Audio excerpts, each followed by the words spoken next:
Welcome to the Win, Make, Give podcast. Chad Hyams here, and Bob Stewart is with me, folks, over there. Bob, how you doing today? Oh, wow. I'm good. I'm glad my wife's not here right now. A spider just emerged from it is climbing on my wall over here right now. And so I'm deciding, do I need to pause this and go kill it? As long as I can keep eyes on it, I think it's good. It's just a little guy, though. But if my wife was here, she would be screaming at the top of her lungs, demanding that we pause so that I go kill it. But I'm just going to keep eyes on it. Okay. Keeping eyes on it would freak me out. So you keep eyes on it, and I'll keep eyes on you. You're a hate spiders person too? Yes, Spider-Man's my favorite superhero of all time, Bob, because of course he was the teenager. So growing up as a kid, we related to him more. Yet spiders freak me out. We'll just leave it at that. Okay. Bob, I'm okay as long as I can see them. You know, we get these, they're not poisonous, but we get these wolf spiders in our house. You see the wolf spider? You know what they look like?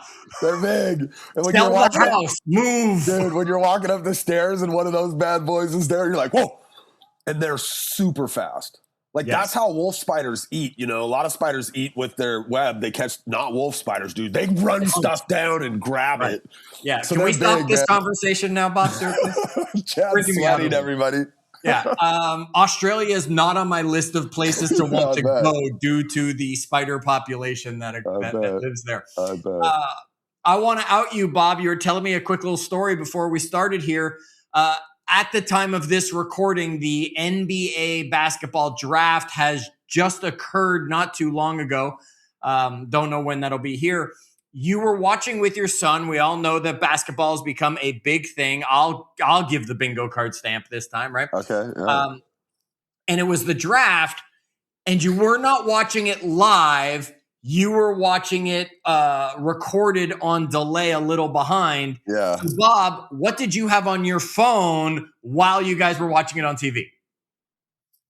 So in my head, so before I answer this question, in my head. Oh, you're going to justify it? Okay. No, I'm not going to justify it. I'm going to, but in my head, one day I will no longer be on this earth, and my sons will, in an effort to maybe get to know a version of their dad that they didn't, will come back and listen to this podcast one day. Maybe. And so, Carter, I'm sorry. I'm gone, but I love you very much.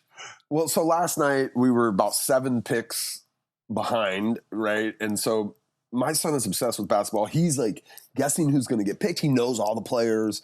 And sure, you said he did his own mock draft the pros do on ESPN to tell us who's going where. Yeah. And so I don't know, it was the Bucks pick, I think, of I don't know, it was pick number 10 or something. They picked Braden Burries, and he's like, I think they're going to take. Well, I already knew who they took because I was looking at my phone. So I did a couple of picks in a row where I'm like, I don't know, if I was the Bucks, I'd take. And then just obviously the guy they actually took, an hour ago.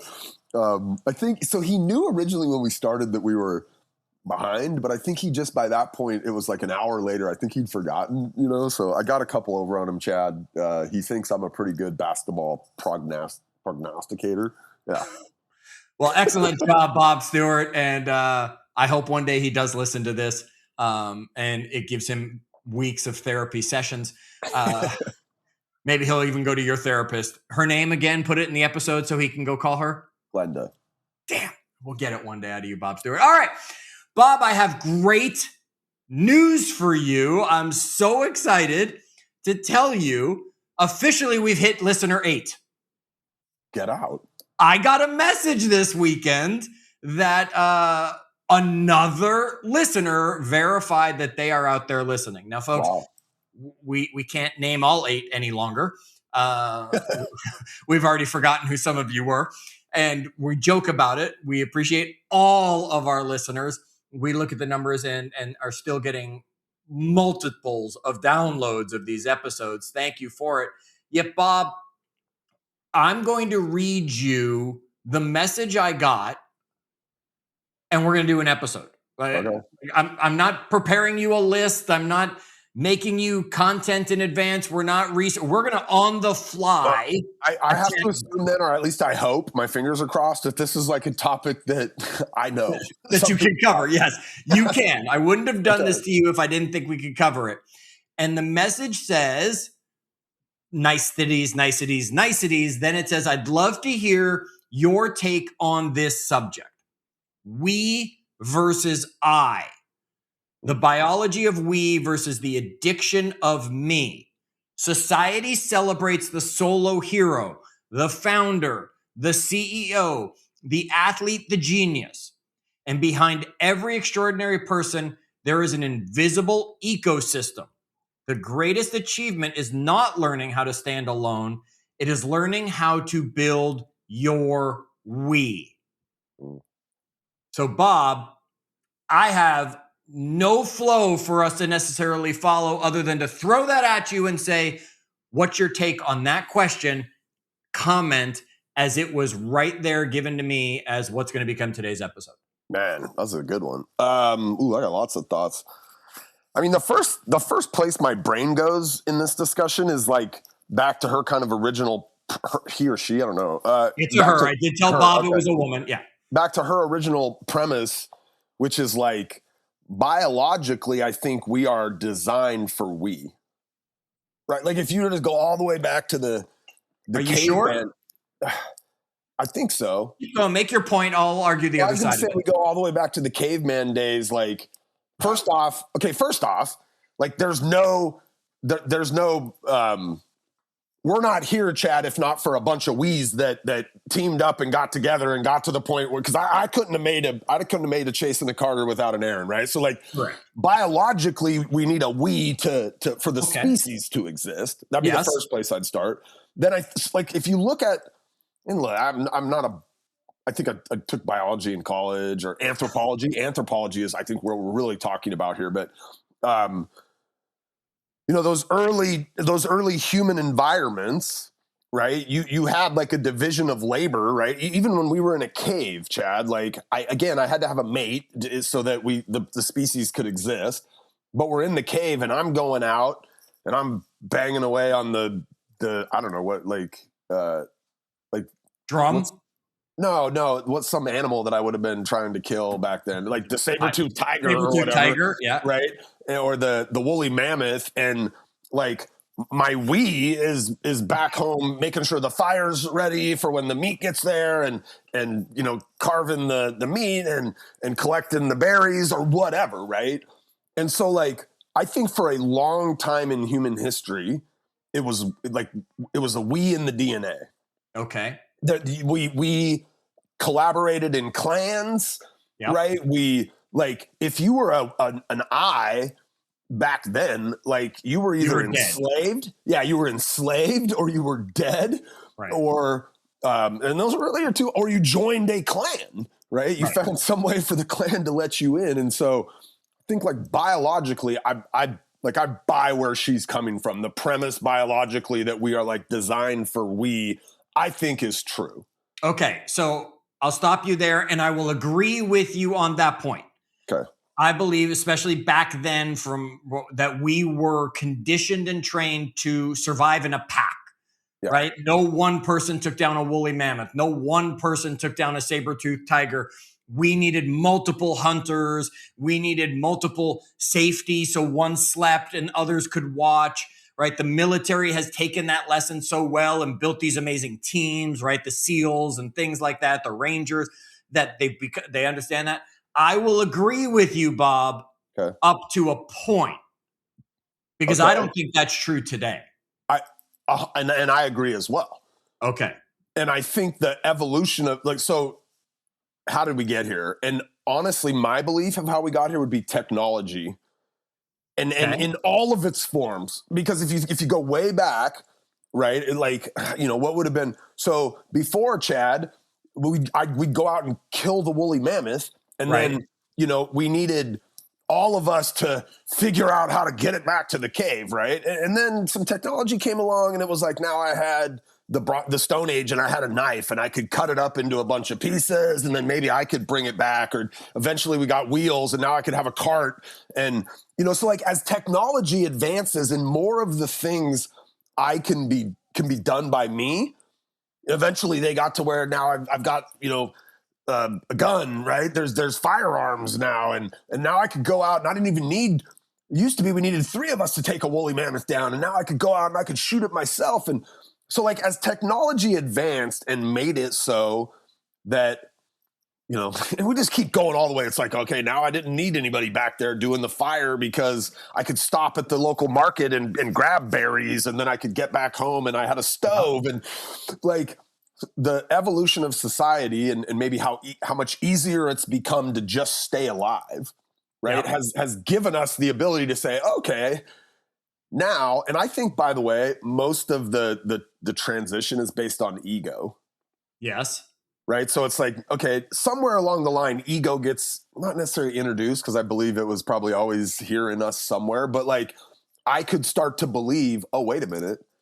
I know they're all doing this back here, but I went out there and I shot that woolly mammoth. I cut it up. I carried it back on the cart. Like I did all of this. And now all of a sudden, I start to feel like, well, maybe I've got a little bit more skin in the game than the people that were back here not doing quite as much. But I think that's like technology has allowed us to believe I can do it on my own. And just, you could almost look in every lane. I bet there were technological advances that made me feel like I don't need the we quite as much.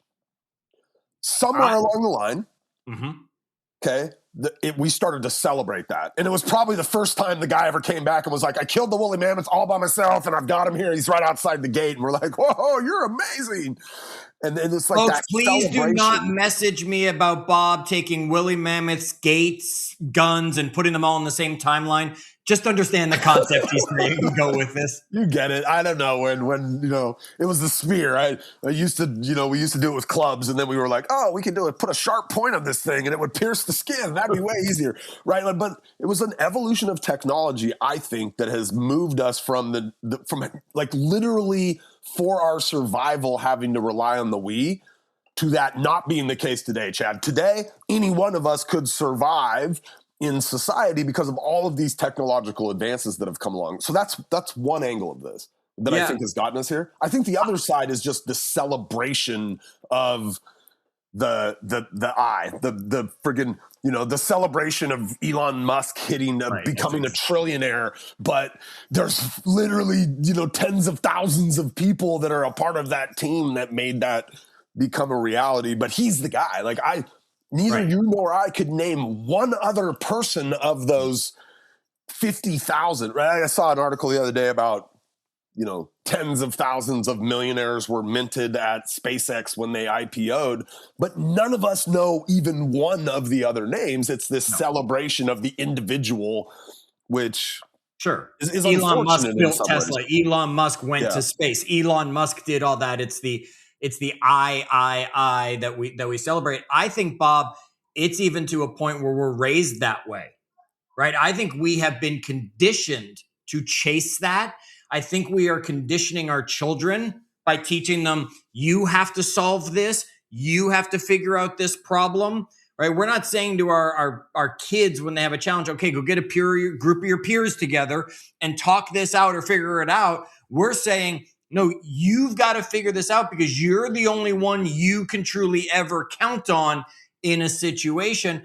I think we're actually being raised to be I's, even though there is something in our biology, our DNA, as you mentioned, that says we know that we should be a we. Because, Bob, what's the famous quote? And I'll get it wrong, right? If you want to go fast, go alone. If you want to go far, go with others, right? We can only go so far ever on our own. We need others to go farther, yet we have been conditioned from childhood. Yes, in kindergarten, we're taught to share, but very quickly it becomes you take care of you. Imagine if in math class, they let us work together to do the tests. Yeah. We'd all do much better. I mean, you just said it, we're literally graded on how well I individually do. There's like every once in a while, Chad, and I don't ever remember this in elementary. Maybe this starts to happen like in our world in middle school or junior high, where it's like you have a group project, Right.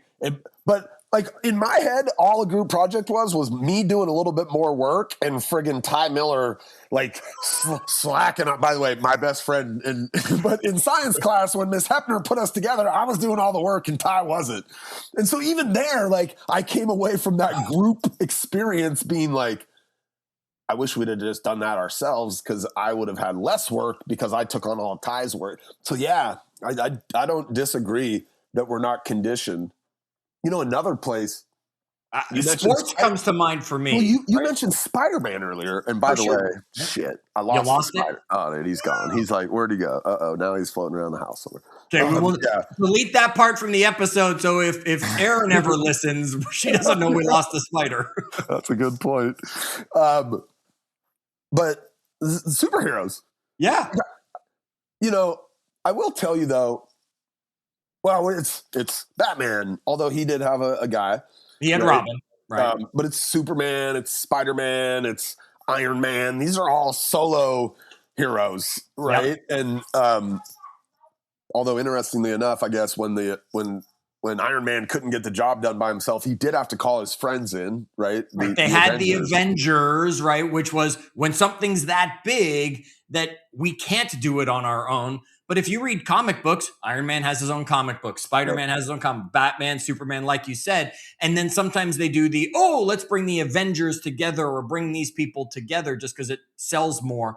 I think if you take that into something that's actually true, real, think about sports, right? Yeah. And what comes to my mind immediately, good, bad, and different, is going to be like LeBron James, right? How much of an eye was he? Right? Give me the ball. I'm the guy. I'm going to take that shot, right? Instead of what's the best for the team. That used to be the image that was there for him. I don't know if it's true. I'm not a basketball fan, right? And then I think, Bob, and I'm going to bet almost every one of our audience members either knows the story, lived the story, or has watched the movie multiple times. And that's the Miracle on Ice story, right? Herb Brooks, who was the coach there, did the exact opposite. He understood the we philosophy and didn't make it about each player. He made it about USA, right? And bonded them all around together. We hate our coach so that we are united as a team for what they were able to do. There was no individuals, which is what Herb always said. That's why we lost as Team USA, because we sent all these stars who were individuals that didn't know how to play together and become a we. You know, it's funny. My wife doesn't. She's not one of our 8 listeners, so I can talk about this, joke about this a little bit. But you know, our boys we're raising our kids. You already put basketball on the bingo card, so thank you for that earlier. They're 8 and 10, and they play team sports. They play all team sports. They don't play any individual sports. They play soccer, they play basketball, which is the kind of they play flag football. My wife and I grew up, Chad, playing all team sports. Yep. Basketball, baseball, football, right? Right. My wife grew up playing all individual sports. My wife was a tennis player and she was a swimmer. Now you can, in tennis, you might play doubles. You could play doubles. Swimming, you might have a relay, but essentially like, even in a doubles tennis, it's not like basketball because I'm hitting that ball. I'm not like passing it to my teammate who's then hitting it, right? Yep. So it's really individual performance. And it's really fascinating to see kind of her take on Carter, for example, being a part of the team versus my take on Carter being a part of the team. Sure, I versus we. Yeah, that's a great analogy. She's like, why would you pass it to X, Y, I don't even want to say names in this scenario because somebody might listen to this and it's their kid, right? But why would you pass it to such and such? Like, you should just take that shot. And I'm like, well, hold on, honey. What do you mean? Why would he pass it? Like, such and such was open and that's the right play to make there. And she's like, yeah, but such and such isn't going to make the shot and Carter will. So he should take the shot with 2 guys on him instead of passing it to such and such who's wide open, who's going to brick the wide open layup, And I'm like, yeah, maybe right now, but like we're teaching our son how to play within the framework of a team, because that's what being a highly successful basketball player requires. Next year, the year after, that kid's gonna make the shot. When he passes it to that kid, he'll make the shot. We got to teach Carter to make the right pass right now, right? So Yes, right. It's really interesting to see. Most of us, I think, the vast majority of us in the United States anyway, that played sports growing up, played team sports. Yes. But there's individual sports out there. And so it's been fascinating for me to watch the difference in kind of how both of us approach sports, because again, my wife was raised individually. Like for her, it was like, I got to swim faster. And so Carter, just take the shot and make it, right? No, it's a different sport. I think that's a great point you're bringing up, Bob. The I versus we, and we are trained, even if we didn't participate in individual sports, we are trained though to be I. And look how much better we would do if we were always a we, right? Like you said, Elon Musk didn't sit down and build Tesla himself. He had smart engineers around him who knew how to do this, that, the other thing. He had design people who knew how to make it look pretty. He had whatever those things were, yet we are conditioned for it and we look for it. And I think athletics is a great place to see it. There's so many places where we see this I. Think about entrepreneurship, right? How many people are out there and they're building a business and it's all about them. I mean, I look at Bobby Flay. I ask you to name like 3 or 4 chefs. You're going to tell me Bobby Flay, maybe Guy Fieri, because these are the big names for it. They've become yet Bobby doesn't cook in a restaurant, yet he's successful restaurateur because of this, right? Because he owns these restaurants and there's all these other people doing the work, and he learned from people and he learned from that person. And then there was the producer that wanted to put him on the TV that did, and he's built this whole thing, but we only see and know that. So we say, I want to be like him, not realizing that him had a whole organization around him. Yeah. Yeah. Like I don't know, I'm not blaming it on the media, because I think we all individually now could be media, and we're all, creating the things we go on and then consume. But like societally, we definitely have this affinity to that heropreneur. I don't know. I like that term. Let's keep that one. The heropreneur, right? It's like, 20 years from now, somebody's going to come across the story of place. And even from this is an interesting topic, Chad, because of our proximity to somebody that I believe has used partnership and the we philosophy, like just at a really, really high level. Yes, right? Ben has done an excellent job with that. Yeah. So even like later, when 20 years from now, when somebody is learning the story of place, right, that story from the very top has Ben and Chris. Like, it's got 2 names on it. They're the co-founders. Right. You think about some of the other stories like that. Microsoft is a good example of like a story where, think about this, like think about Tesla compared to Microsoft. Okay. And look, Tesla's been wildly successful, or now it's SpaceX or whatever. Yeah. But I know a lot, and maybe it's because I'm from here. I know more of the names of like the Microsoft story. Just even the co-founders. You do? You know more than just Bill Gates? Paul Allen would be the other co-founder, okay. Right? But even some of the Apple. I'll bet you most people don't remember anything other than Steve Jobs, if it weren't for the movies where we finally learn who Woz actually was and how important he was to it. You'll still say Steve Jobs. Well, to the point, like those people exist. Like this Microsoft didn't become Microsoft because of Bill Gates, right? And I think it's dangerous for us to put these people on such a pedestal that it's like Elon Musk did this. No, he didn't. He's had tens of thousands of really smart people that he's surrounded himself with. Now he's chosen, I guess, not to really share that story. Which is why we all get this filtered version where all we can name is Elon Musk, right? Right. Ben's done this really well. And so has Elon Musk, by the way. Of course he has. Right? He just because again, outside of the world of place, as you say, people will say Ben Kinney. Maybe they'll say Chris. Mm-hmm. And, yes, if they listen to the podcast, they'll know Bob. They'll know other names that they can throw around, right? That I was there at the beginning, all that stuff. They can throw those names around. Yet outside of it, unless they're intimate with it, no, they're just going to say his name. Now, I guess Chad is, so we all agree with her premise. We just spent a whole bunch of time beating up why this is probably the case. I guess,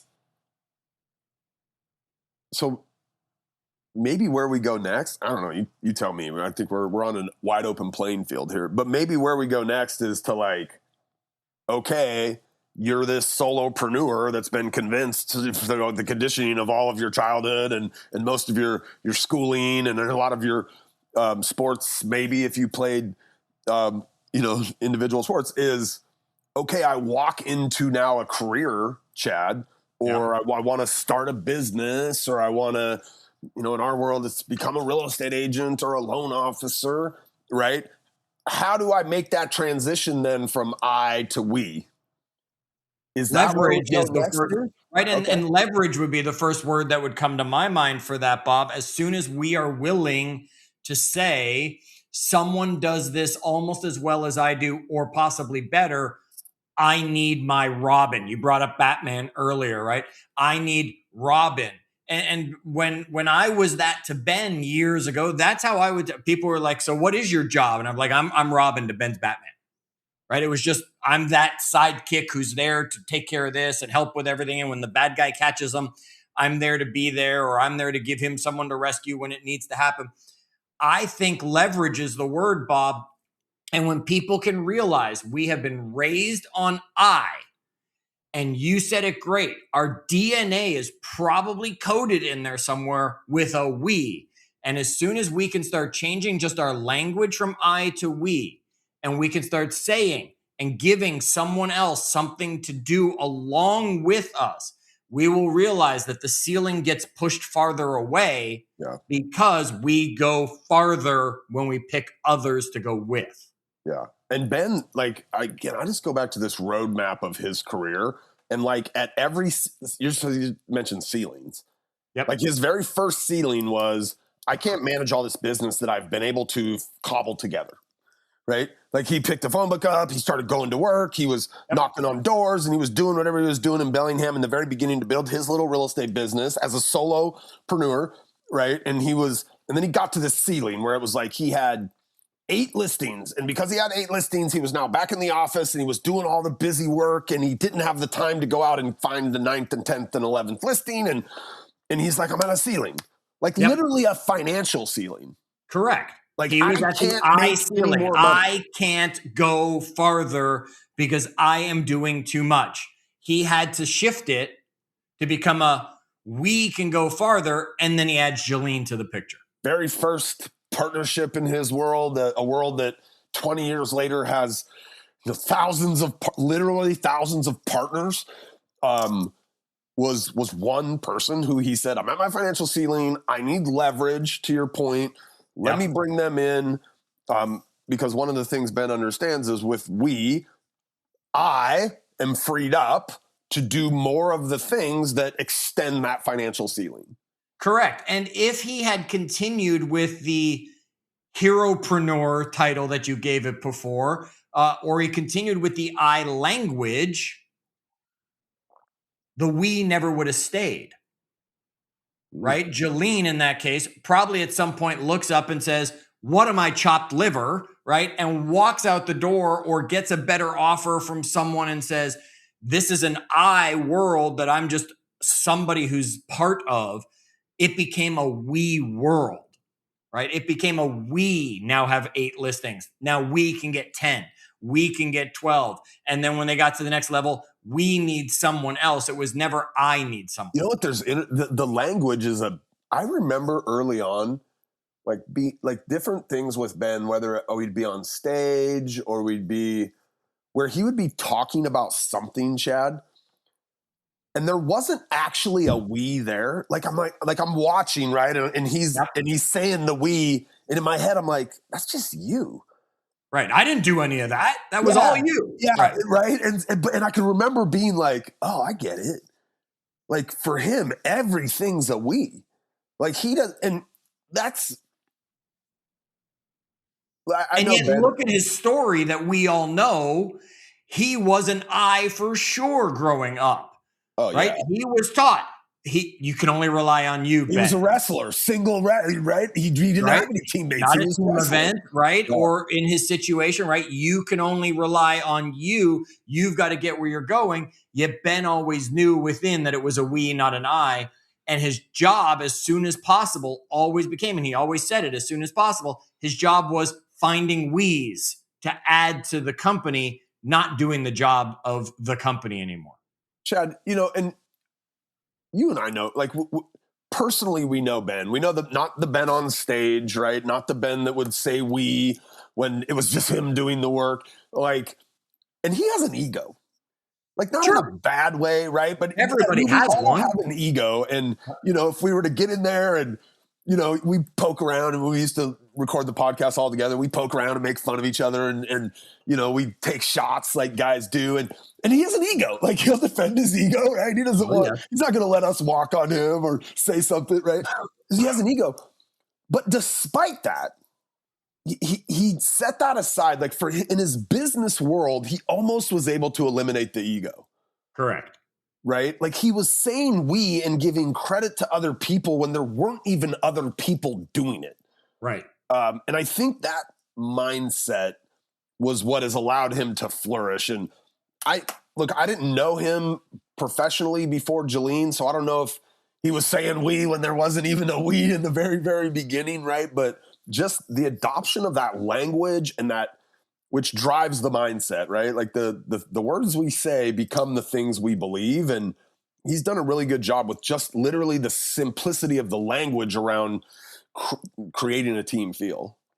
Okay, so as we've been talking, I've been making some notes, and here's what I think are kind of the steps from I to we. Okay. Right. So first, Bob, I think we need to identify the I. Where am I hogging the ball? Right? Where am I not passing? Like you said, Carter is learning to make the pass instead of that shot. As he gets older, that pass will pay off more so than it does now, where he just says, oh, I can go through these two guys and then get rejected as, basketball will end up happening. So I think we need to look at what are those tasks I am holding on to too much and not leveraging or passing the ball. I think step 2 is to use Herb Brooks and what is it, right? It's the front of the jersey. It's not the name on the back of the jersey is what we see in the movie. I don't know if that part's actually true. Yet it's the name on the front of the jersey that matters. So do we have that? Because until we have the Avengers across the jersey or USA across the jersey, we just have individual performers running around. Until they buy into Lakers across the jersey, Kobe and Shaq are just two eyes playing on the same court. Okay. And then I think if we can identify that, it'll help. And then the third thing I think is now it's language. We need to change the language, right? If someone says to me about a podcast, I don't say, yeah, I host Win, Make, Give. It's we host Win, Make, Give. It's not an I do this. It's changing my language. It's saying we do this. When you're talking about the Kentucky Derby, right? It's not I'm going. It's we are going because you've made it an event. You've added people to the team in that situation that we've been talking about. I think those are 3 things that would get us from here to there and allow us to plug into the DNA that's in us and break the trend of I. It's making me think of, like, I think this could potentially, Chad, I'm going to go right to the people you and I work with every day. I'm going to go right to a real estate team. And I think, and because that's the closest team environment professionally that I'm kind of inside of every day. And I think this could be hard. I think you do have a collective group of, of individuals that all have some goals. And so then it's like, okay, well, like as a team, is our goal just the collection of all these individuals? Well, yes. But I think getting real buy-in on a team requires more than just, I'm a piece of this thing and I've got some individual goals. I don't know that I have an awesome answer. I have a good example, I think. Like, it makes me think of Adelina. and you know Adelina, but she was one of Ben's first business partners in the real estate team business, and Yep. opened his first operation kind of outside of the state of Washington here. They sell real estate in Austin, Texas. The way that she like kind of rallies and collectively brings her people together. And I don't know that like they have a mission statement. I don't know what it is exactly. I know it's more concise than I'm about to kind of say here, but it essentially is this idea that they are a group of 6-figure or more earners that work hard and play hard. And so like they do a lot of things together, a lot of activities, that families are involved, but like their mission is that everybody on that team is making 6 figures. Right. Which is not normal in real estate, by the way. Like, you know, we got a lot of people that listen in real estate who are here going, oh yeah, that's not normal. By the way, she got like, I don't know, having 14 people on that team, and 10 of them are making 6 figures and the other 4 are on their way to it. But she's rallied them around something a little bit more than my individual goal to make $120,000 this year. Correct. Now, and I don't think that's easy, by the way. I think Adelina's done a lot of work on that to make that a reality. There is no team that everybody's equal on it. I would challenge you to name that team for me. You know, when we go back to the Oilers team, I'm going to go back in time in hockey, right? Gretzky is the greatest of all time. I will argue it with anybody. There should be no argument about it, right? Not everybody was at Gretzky's level. Yeah, Messier was really good. Okay, some will say he is a great. He is a great. Yet he wasn't at that level. And then there's got to be more players on the team. Shaq and Kobe might be the two you think of when you talk about the Lakers, or Michael and Scotty when you talk about the Bulls. But you can name the other guys that are on that team because that's your sport. But they knew their jobs. My job's to get rebounds, and Michael and Kobe are going to go be the guy, or Kobe and Shaq, or Michael and Scotty are going to be the guys on the poster. I'm going to make this deep shot over here. My job's this. Not everybody on the team has to be equal to still be a we for the team. Not everybody's going to go hunt the woolly mammoth. As you say, some are building the fire. Some are gathering the berries. Some are protecting the children while it's happening. We all have our roles within a team. Yet as soon as we can realize, yes, I have a role in the team, yet we is more important than I, now we go farther, faster. Last words on I versus we, Bob? Other than I better find that spider before we get our ass kicked around this. No, I think this is a really good thing. Whoever that was, I think you read me earlier. I don't know if you read it during the podcast. I think at the end she said, I would prefer that you guys didn't mention my name. You didn't even tell me her name, so I don't even know who our eighth listener is. But thank you for the thought-provoking email. And on that, folks, any one of you can do it. Go on Facebook and find me. That's what the last few have done, and just shoot me a message. If you're not already connected with me on Facebook, go connect with me and then DM me a message and say, Chad, here's what I want. Or text Bob or I, or email Bob or I.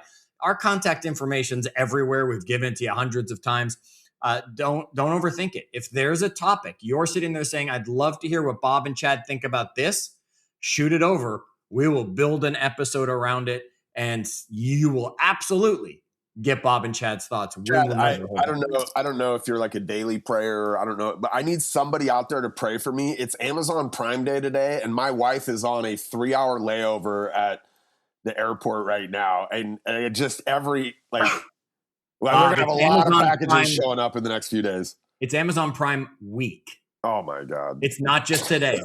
By the time this recording drops, I can't be of help to anybody. It'll be over by then. Bob, I will pray for you. You can be sure yesterday, the first day of the Amazon Prime, so now they know when we recorded it, the first day of this Amazon Prime week, I absolutely went on within like 10 minutes and said, there's one thing I want.